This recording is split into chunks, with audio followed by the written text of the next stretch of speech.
Greetings everyone and welcome back to Caves of Cud, where the first thing we're going to do in this episode is sell the book.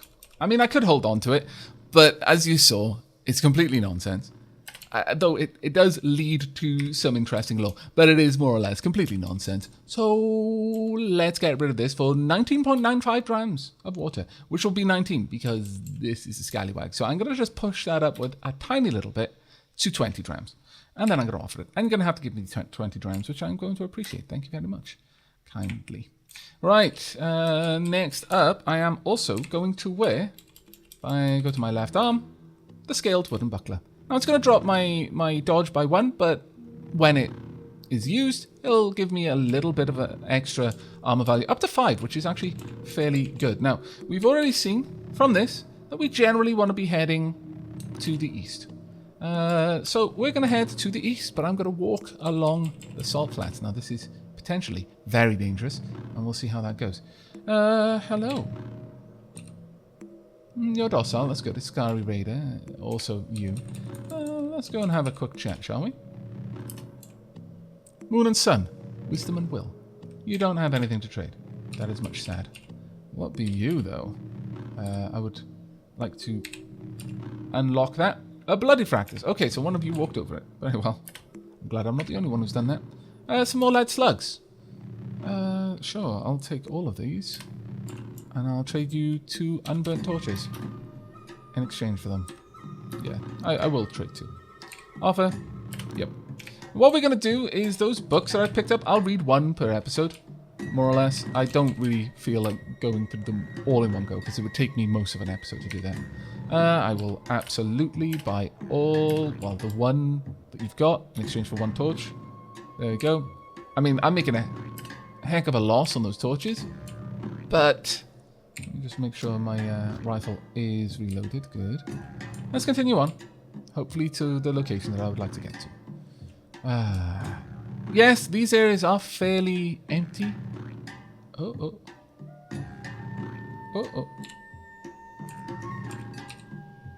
Tar-encrusted bones. Okay, that's fine. Just lots of tar-encrusted bones. More than likely. What did I move over? Pool of liquid asphalt. We're not gonna mess with those. Let's keep on. Now, this place is very, very lacking in features because it's a salt plain. But we're coming to the end of that. We have got a road by the looks of it. Okay. We could follow it, but I don't think we will. We're going to carry on in our generally westerly direction. I am hungry, and I need to sleep at this point. So, let's go ahead and make a camp. Robot is, by the way, an ability that I have from being Trukin. Well, actually, you know what? We've already got that at Shift C, so sure. Let's make ourselves a quick meal. Whip up a meal. You gather whatever you can find for your meal. An erstwhile dawn glider feather, a distal dawn glider egg, and a sesame seed. Toss them in the pot and stir. You eat the meal. I'm no longer hungry. Hooray! Now I could just sleep here, I believe. Let me see. Is there a key mapping for just waiting? Usability, reload. That isn't. Yeah, wait 100 turns, wait a number of turns, rest until healed, rest until morning. What? M-tilde? Let's change that to... Oh, that is the one then, okay. Pomp. You sip your fresh water. Have I rested until morning? That is not working, it seems. Oh, I just hold it down. Okay. I guess morning has already arrived. That's fine then. As long as my sight is good, then I'm happy to carry on moving. You spot a salt weep. You note the location of a salt weep in the location's natural features section of your journal. Ah, let's have a look at my journal then. A salt weep. No idea what that is. Passings west of the ruins of Joppa. Oh, I'll mark it. Gossip and Law. I need a few more. Village histories, chronology. Anything else? You made no general notes. I could Natural features. Salt weep. I'm going to have a look at this. No idea what a salt weep is. I guess it's this. Pool of 86 grams of salt. And damage. I'm assuming that's what a salt weep is. Okay. Well, that's actually pretty cool. We've got a water vine. We've got a dandy cap. Nature bequeathed the dandy cap atop a slender, bowed stalk. Gills a pucker on its underside. It takes its pigment from the sap that weeps nearby. Lots of dandy caps. I'm not sure I'm going to grab any of them. There's a glow pad and friend to fungi. A disc of leaf with luminous veins. It's easy, it's neutral. It can bite you, so don't think it's completely not going to be an issue. But I wonder if I could just step on this and gather some. I could probably sell salt. Got nothing to put it in. It's a bit of a shame. Actually, no. Let me condense this. No. Okay, let me move away from there first. Because I don't want to make salty water, which is exactly what would happen if I put it in there. Right, let's pour that into another container. This water skin. Yep, all 29. There we go. That gives me one empty water skin. Yeah. Now, let's have a look at this. Is this a cooking ingredient? It might be. Look. Goat's bladder knotted at the bottom, suspended with a strap of intestine. Okay. I don't want to drink it, obviously. I'm really not sure what I could do with that. A salt weep. Their leafy lobes lush and dampen with liquid. The salt weep. The plant gives no indication of understanding. Can I trade with it? No. Live and drink, friend. Alright. Well, I've gathered up some salt from the salt weep. Not sure what I could use that for, but it's interesting. What we got over here is this another just brooding jade puff. Jade gills tense and release, tense and release, as if drawing breath into the puffer's stem. With each exhalation, it belches a cloud of indigo spores like motes of twilight. They flutter back to the cap and congeal into a jade plasma. Don't get too close to these because they will puff spores and it's kind of a pain. We could... Ouch, I'm hitting a dandy cap. That's not really what I want to do. Sure, we can attack this. So, it's now sappy. And we've dropped it by a solid amount of points, actually. Glowpad friend to fungi doesn't penetrate your armor with their bite. They've got very low penetration. I missed it, the sappy glowpad. Missed me. There we go, another good hit. Another decent hit. Though this time it did actually hit me. Now, your armor and the penetration of your weapon, they're not just the only things that are taken into the calculation. There's actually a dice being rolled as well. I believe it's a 20-sided dice. So, it's quite possible for something with no penetration to still penetrate your armor if you've got high penetration. If, for example, you rolled a 1, which gets added to your force, so you've got an armor value of 5, and they rolled like 12 on their 20-sided dice. They've still got a chance. But there is a point where, realistically speaking, there is almost no chance that you're going to get hit by something. And likewise, there are actually certain points. If you've got a really tanky character built to be super tanky, that you can't possibly get hit. Very uncommon for you to get to that point, and you're almost certainly not going to be at that point when fighting high-level creatures. But it is possible to get there for low-level creatures, and then you can just ignore things. Thankfully, this is not what just happened there? Fungal spores. A hideous specimen. Covered in spores. Itchy skin. Yeah, don't get too close to the spores, and that's why I was saying don't move too close to those caps. They're a little bit of a pain. Alright, what we got over here? I think this is a star apple tree. I don't have harvestry of any sort. But what I could do is kill the glowfish. I could eat its corpse if I was starving. But we're not. The glowfish corpses, though, can actually be sold. And for a not insignificant amount of money as well. So if you've got nothing else in your inventory, pick them up. They're super easy to kill. So you might as well. They weigh a fair chunk, though. Be prepared for that. They're each £5, so don't underestimate how much of your potential weight you're gonna weigh. Oh right, of course. My auto pickup settings, or rather when I use tab, I don't pick up corpses if I use tab, because the assumption is, well, you might be trying to just pick up the loot that a snapjaw dropped. In which case, you don't really want to pick up the bloody snapjaw. You note the location of an oil weep in the location. Natural features. Oh, wow. Really? That is really good. Some of these things are very, very useful. Very useful. I think that star apple tree over there is ripe. I wonder if I could pick it without harvestry. No, I can't. That's a shame. Very big shame. But okay. That oil weep, though, that is a big thing. Because you can definitely sell oil. And you can use it to make a bunch of stuff, too.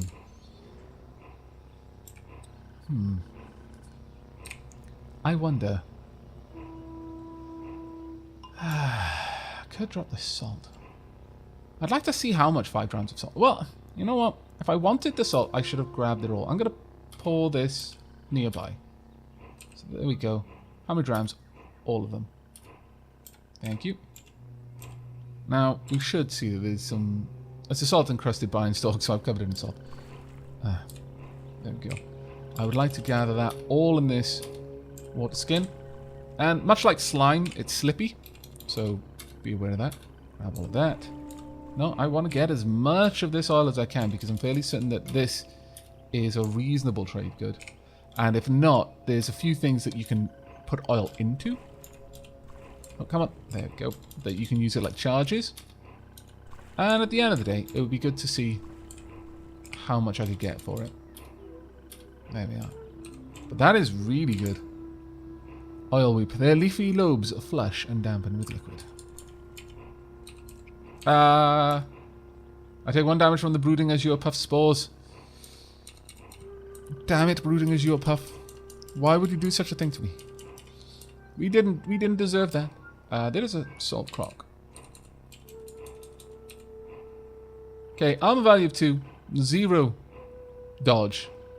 Her hoary cracked scales look like marked stone. Could go for a shield slam, I guess. I'm going to go for the aggressive stance. Alright, now my dodge value is only 7, but I should be able to do some damage to the croc. Now the croc doesn't particularly want to attack me. Tough. There we go. You hit twice for 6 damage with my steel longsword. The croc doesn't penetrate our armor with their bite, which only has a penetration of 3. There we are. Dead croc. 75 EXP for that, though. Not at all bad. I could take out some of these glow pads. I guess I will take this one out. It's got a decent amount of HP. They are really, really tanky just in hull tanking capabilities. If you want to use EVE Online terminology. Right. Let's see. Anything else around here? I do wish there were, as I said, an option to be, like have a safe mode, but alas. Where are we? Not far out. Actually, I didn't need to move there. I wanted to look. Salt marsh, and all the way down here, the salt dews are Erkenrip. Oh, okay. Okay, that's fine. So we've got shad. We've got an oil weep and a salt weep here. Somewhere in these tiles. As I mentioned, each of these overmap tiles is several tiles. Oh, I've discovered Dash. You know the location of Dash? Well, poop. I didn't come back in here from the same place I left, which is... did I almost get hit with a young ivory? No, I didn't. Good. Which is a bit of a pain. Honestly, it's kind of a pain. Still, I want to go into my journal, and I want to activate the oil weep as well. I mean, it'll note those locations anyway. Very tough. It's got 40 hit points. The reason it's very tough is because of how dangerous it is. How much damage it can do to me. So be a glow crow. Alright. Well, what I'm going to do is I'm just going to head south just in case it's a tile that I know of. No. What we got over here? Salamander. It's easy. Actually, it's only got 9 hit points as well. Wait for you to approach. A salt hopper, though, is tough. Okay, okay. Salt hopper being this close, switching to defensive stance. So, no. Switch to defensive stance. Alright, the Salt Hopper is going to be here very quickly. It's decided to run. And I'm also going to swap out, remove this, and equip my Steel Shield. Okay, so we're going to have a very low dodge value at this point. Try and fight back. Okay, let's have a quick look at what the text was there. Turn start. Where's the fighting turn? There we go. I hit for one time for 6 damage with my Steel Longsword. And an additional 3 times with my Steel Shield. Wow. I used my shield to beat the Salt Hopper. I didn't realize the shield could be used as a weapon. That's actually pretty awesome. I shield blocked the Salt Hopper for one of them, and the Salt Hopper hit me for 1 damage with its Rending Mandible, which has got a penetration of 8, but only a damage of 1d4, which is useful, to say the least. Okay, I would like to try and shield slam. I'm going to make that Control Z because it's an ability that I'm going to be using a lot. Shield slam, knocked prone. Fantastic. I like it. Salt Hopper is knocked prone. The Salt Hopper prone takes 5 damage from my shield slam. You knock it prone. Now, prone will give me certain advantages. It's got a -8 on dodge and only a 3 on armor, but it's probably not going to survive this attack.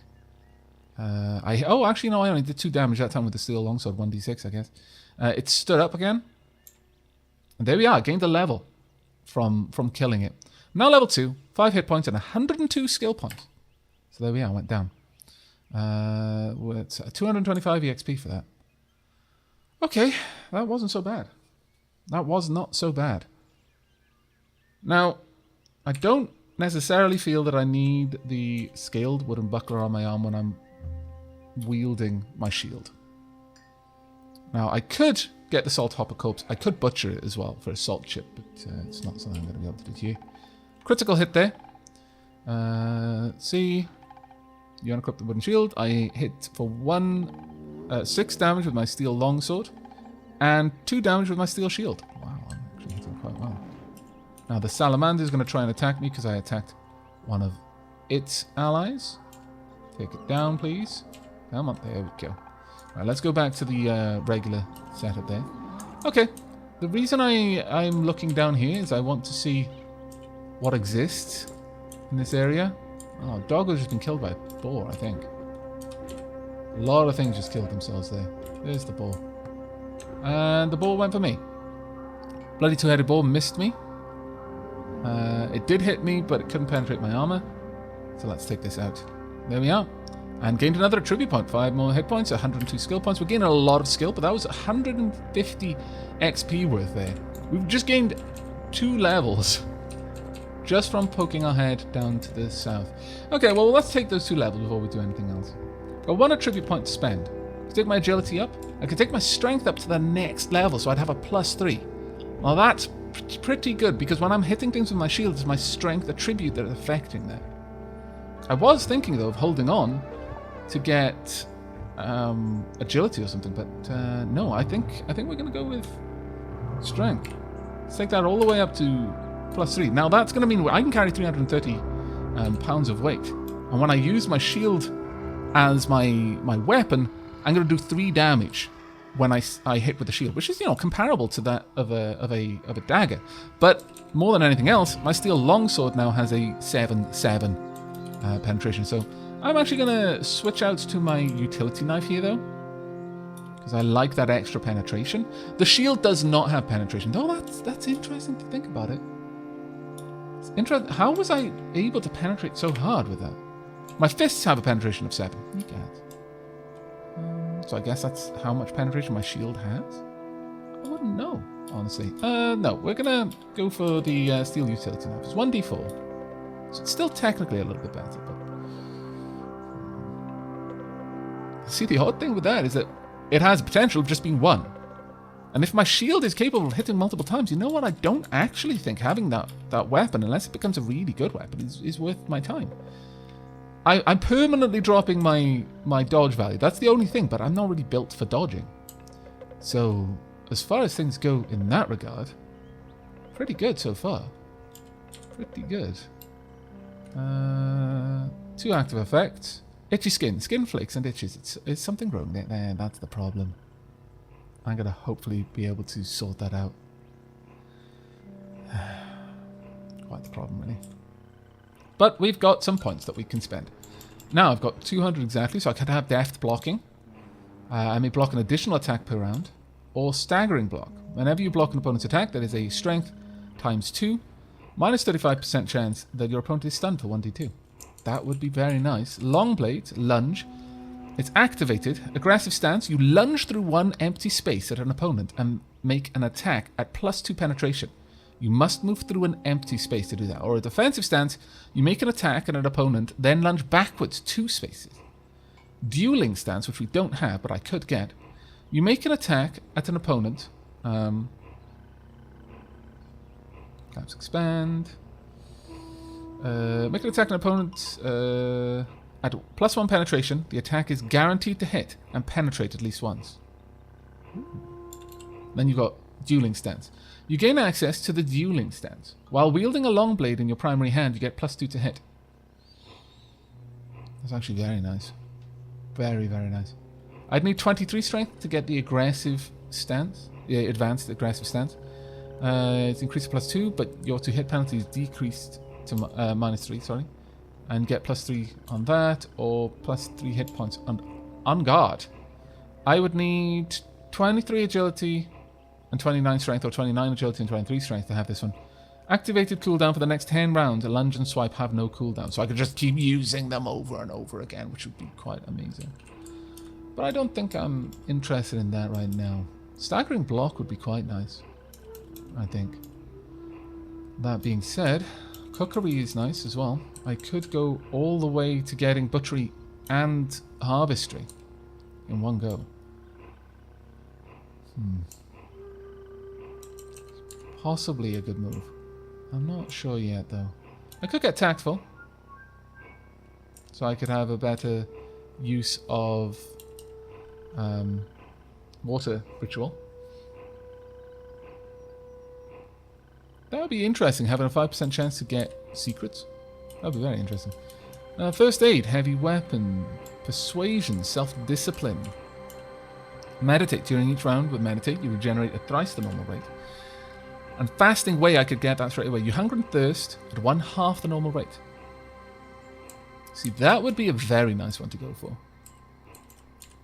Just because of that particular benefit. Short blades, you get +1 to hit with short blades. Also, you make a primary hand attack with short blades as if your quickness were 25% higher. Not really what I need there.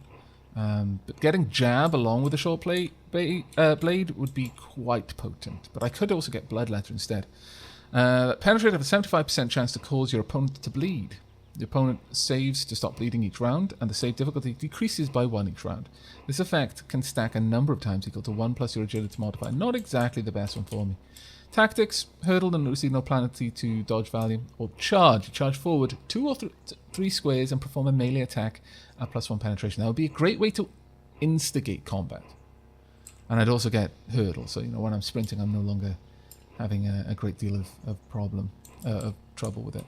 Tinkering, I could pick up Gadget Inspector, and Disassemble would allow me to break down things like scrap.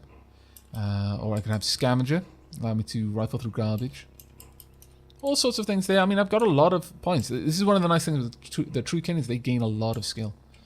Acrobatics, Swift Reflexes, gain a +5 damage bonus to dodge value when flinching away from missiles, or Spry. Gain +2 bonus to your dodge value at all times. Tumble. +1 bonus to dodge value. Additionally, Duke's cooldown is reduced by 20. That's if you're going to be using your dagger a lot. Mind's Compass is quite nice, but I'm not really certain about that one. Not really certain about that at all. Endurance, possibly shake it off, swimming or poison resistance. I could get all of those. First aid. I could get heal in that. Don't think that one's necessarily the best one. I think it's come down to self-discipline for me. Or possibly... I mean, I've got no ego to use persuasion. So it's pointless. It's either one of these. So swift blocking an extra attack, or just go for deft blocking. I think I'm going to go for staggering block, though. Because it has happened, and again, that stun off occasionally would be very nice. But having deft blocking would certainly increase or rather, minimize the debuff to my dodge value that I'm getting through my shield. Yeah, we're going to go with deft blocking, and then we'll go for staggering block soon after that. There we go. So next 2 levels, I already know what I want to buy. So, you know, it's not so bad that I spent all that time deciding what I was going to buy with these 2 levels. Is there anything else I want to explore down here? It doesn't seem to be too interesting. I mean, there's a little break in the wall just down there. What else we got? We got another ball. I should still have my defensive. Yes, I do. Okay. On that. Take you down if we can. I did shield block. Fantastic. So I took out one of its hits. In fact, let's watch this fight. I missed. It missed me. I hit once with my steel shield and did 2 damage. Oh, I thought that was going to be 3. Interesting. And also hit for 5 damage with my steel longsword and shield blocked, and then it hit me again. So the more times that it manages to hit, you know, the better, the worse that is. If they've got 2 hits around, then, you know, it's not great. Let's have a look at you. Yeah, bite. So it gets 2 hits no matter what. So I would need swift blocking to be able to deal with that. 9 damage with my sword. I mean, it's done a number on me, to be fair. It's taking me down. I hit for 2 damage. Hit my shield. Let's try again. And there we go. It's gone. But I did take a bit of punishment there. Let's see. What else is going on around here? Now, I don't believe that this one would have been aggressive to me. And because I wasn't in a fight with one, the other one didn't become aggressive. But they hadn't seen the fighting going on before. So that's why they didn't care too much. Right, okay, let's go back up and explore these ruins if we want to. I'm already back to maximum health, so might as well. Oh, there we go. I'm not going to fight an Equimax. I think that would be very silly. Very silly right now. Okay, we've got a cave crawler over there. I think 2. They shouldn't be too hard to fight, but right now they're going for the ball, which I'm happy with. Oh, no, they're fighting an Equimax? Yes, they're fighting Equimaxes. Let's take you out. Now, the Equimax will typically defend other creatures nearby that they have no beef with. So you've got to be prepared for that. An Equimax might want to just go for you. But generally, aggressive creatures will be targeted by the Equimax. So be aware of that. That's some trash that, you know, if we had the skills, we could investigate giant centipede corpse. Another one. Let's continue having a look around. Oh, Doggo's dead. Makes me sad. Take you down, please. Thank you. Another one on its way. Take you down. Not lost much in terms of my overall health. What have we got over here? Now, it's always risky exploring ruins. What we got there? No, don't want to store an item on the table. Oh, sorry, in the basket. That's fine. Now, going around corners in these places is so dangerous. So incredibly dangerous. There's no peek. Like in Cataclysm, you peek by face checking. Oh really? You're attacking me. Oh well, drat. It's an electrofuge. Thought it was a simple little thing. It's average hostile. Let me see if I can flee. I can. It can still hit me from out here. Going through the wall, that is. Alright, we need to not be here anymore. Sprint. So, yep. Begin sprinting. Begin running. Far away from the electrofuge if I can. Because that is not a fight I want to take right now. Can I fire at it? Yes.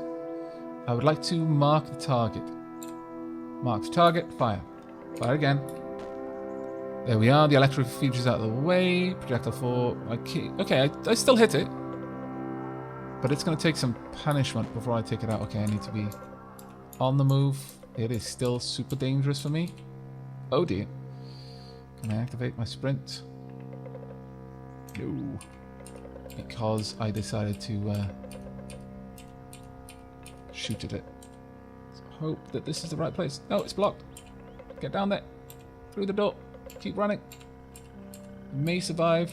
I'm starting to gather more health back. Oh. Okay. My skin is itchy. Damn it, skin, stop being so itchy. There we go. Let's get my health back a bit. Is it going to attack me? If not... No, okay. Have a look at you. Average hostile. Trixie. Alright, let's draw it out. Maybe the Equimax will help me. Not at all sure that this will be the case, but... Okay, I managed to hit it for a bit of damage there. Doesn't penetrate my armor, good. Ah, 125 EXP. Okay, well, we didn't die, and that's super, super good. As you might imagine. But yes, there are many dangerous creatures in Cud. And some of them look a lot alike. There we are. Okay, it's becoming nighttime. I'm going to hold up a torch then. Equip. Alright, so I should still be able to see my surroundings up for a little bit. I may have to drop this in favor of a shield soon though, because a lot of my abilities... Thank goodness for that increased chance of protecting myself though with my shield. Lots of trash. If only we had picked the right option there. I'm not going to make a note. I could make a note and come back here, but I don't think I will. Alright, okay, let's go have a look around what's up here. Please don't be an electrofuge. See, you're just annoying, Salted Lover. Can I possibly hit you like that? No, I kind of missed.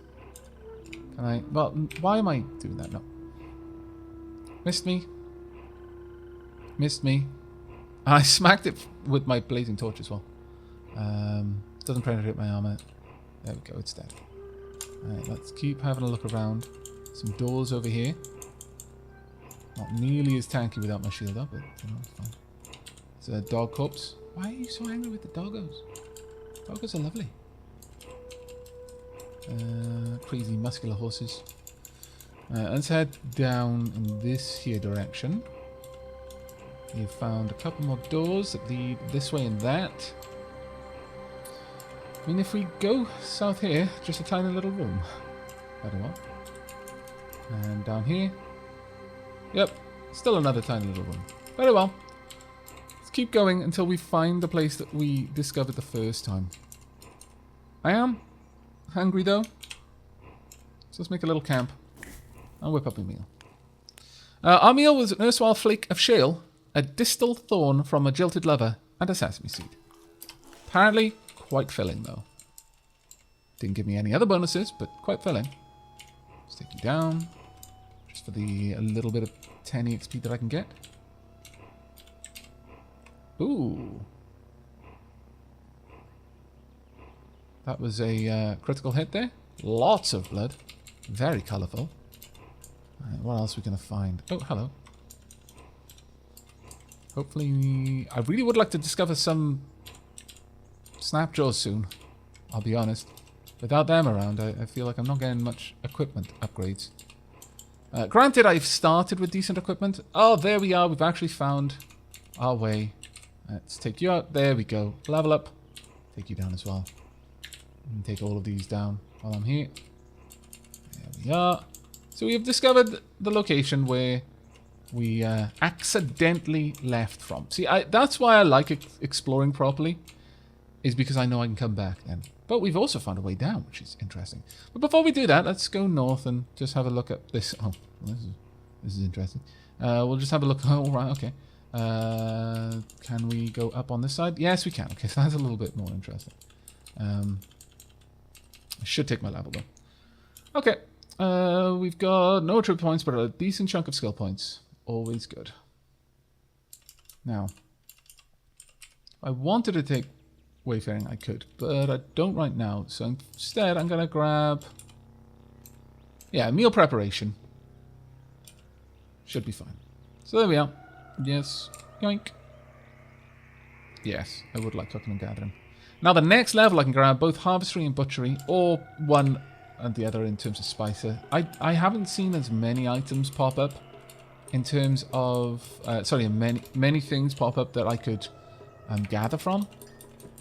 So it's not so bad, I guess. But it does mean that butchery is much higher on my list of cooking skills.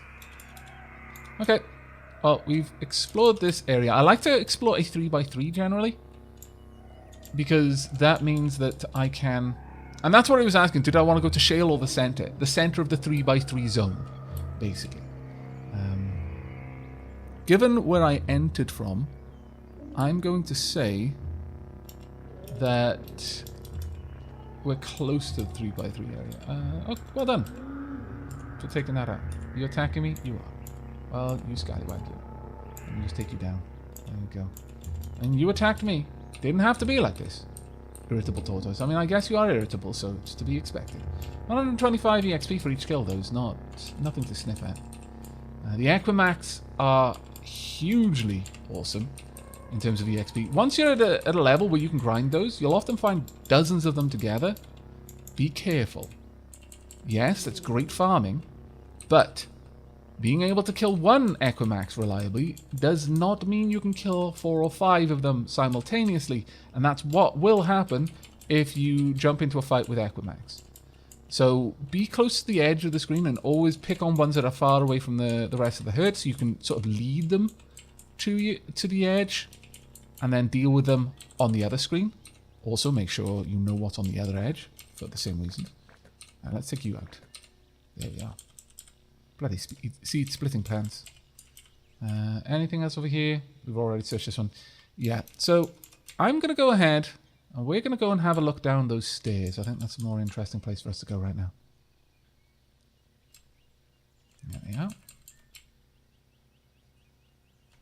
Right, what are we going to find in these cases? Now we need this torch out for down here because we can't see at all without them. Ooh. What? Really? A glow moth is hitting me, apparently. No thanks. That is just a pool, a huge pool of fresh water. Okay, a glow moth. A constant rain of gorgeous sparkling dust drifts down from the glow moth's wings. Oh dear. Ah, the glow moth managed to take me out. I tried to move away from it in the end, but I was sucked in. I was sucked into that glorious, glorious pool of wonderfulness. I didn't see the glow moth initially. Drat. You're killed by a glow moth. It only had 10 health. If we could have gotten a decent hit, maybe I should have just gone for the attack, honestly. Because trying to move away from it, the glow moth doesn't penetrate your armor, though. Well, the shield would have been useful, but that's the problem with not having night vision. You need to carry a torch. Or you can get things that are glow spheres, that hover in your kind of hovering slot. But most glow spheres you actually have to hold. But there we are. You didn't last so long, Bravian, but you did quite a lot of stuff while you were there. You survived for 4,745 turns, which is not too bad, and you scored 1,847 points. Well done you. You know, I could have used the salve injector. Oh my lord. Well, in my defense, salve injector doesn't just give you HP, it gives you a HP regeneration. But I should have used those injectors. I'm so unused to using them. I definitely suffer from the RPG curse of having an inventory full of things that could have saved my life, but never thinking to use consumable objects. For some reason, I struggle so hard. Let me know in the comments below if you are like that, because I know there's a lot of us, but I always feel stupid whenever I suffer from that particular problem. They're like, I had health potions in my backpack. Make me feel better by letting me know I'm not alone. But that's going to be it from me for today's episode. I really do hope you are enjoying the Caves of Cud coverage, and will be joining me for the next, where we're probably going to pick up another mutated human, and probably of those going to go with more of an Esper build again. And I will see you then. So until then, and as always, live and drink, friends.